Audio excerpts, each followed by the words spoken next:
La situation des institutions publiques, on en parle avec vous, Judith Piombo, bienvenue. Merci. Alors, depuis un temps, il s'observe une sorte de grogne sociale. Beaucoup les dénoncent déjà.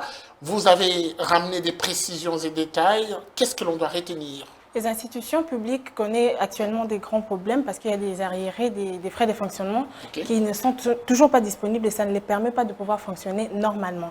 Et nous avons par exemple les écoles publiques qui accusent 2 mois d'arriérés des frais de fonctionnement et cela leur cause des problèmes. Et il y a même eu quelques menaces de grève, mais heureusement, nous apprenons d'après les dernières nouvelles qu'il y a finalement ces frais de fonctionnement qui sont disponibles. La Banque centrale du Congo, la BCC, a promis de commencer la paye justement de ces enseignants, pour ceux qui concernent les enseignants. Exact. Oui. Et donc, du côté des députés, certaines sources indiquent que les députés nationaux connaissent également 3 mois de retard de paiement. Alors, cette situation doit nous pousser à réfléchir.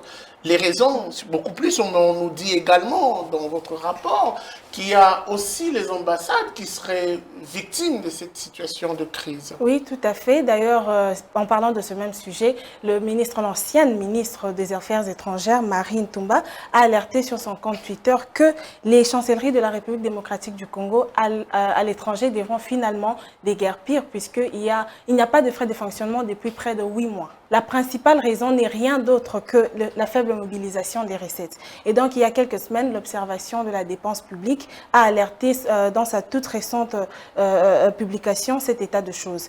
D'après l'Observatoire de la dépense publique, depuis janvier 2021, il y a un déficit mensuel de 14 millions de dollars, une mobilisation d'à peine 256 millions de dollars, avec des dépenses de 270 millions de dollars par mois, sur une trajectoire prévisionnelle de 546 millions de dollars.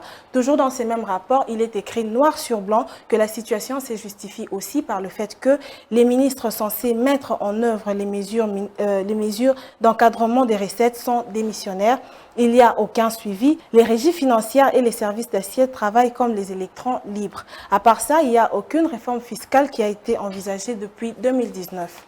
Mais à part ça, nous ne pouvons pas prétendre mobiliser près de plus de 3,5 millions de dollars cette année.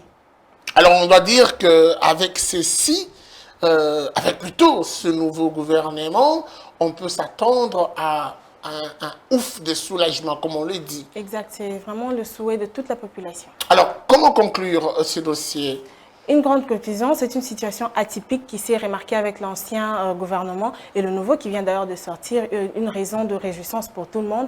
Et nous espérons juste que ça répondra aux besoins majeurs qui sera de réguler ce problème des institutions publiques.